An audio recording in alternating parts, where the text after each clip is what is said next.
Magnetism, electromagnetism, that is what we're covering in today's episode number 7 of the Road to Acing GCSE Sciences with me, Mr. Wells. And yes, we'll start with magnetism, which is literally a force. It's a force experienced by magnetic objects. You can categorise those things. There's permanent magnets and there are induced magnets.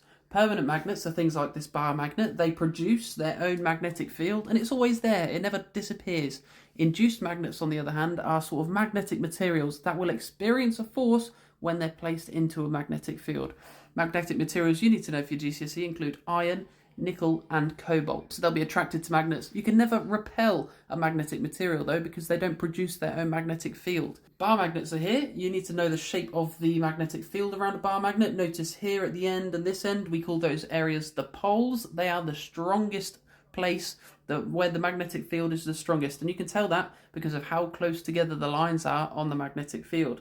The closer the lines, the stronger the magnetic field. You see here they're very far spread apart. That's where the field is the weakest. Also, the arrows on these make sure they always point from north to south. They show the direction of the force on a north pole if you were to put it into that magnetic field. Now, if we send current through a wire, that produces a magnetic field around the wire. If we then coil the wire up and add an iron core, what we've produced here is an electromagnet. These are really good, really handy, because we can change their strength depending on a few things. The size of the current going through the wire, also the number of coils, and also having an iron core makes it much stronger too.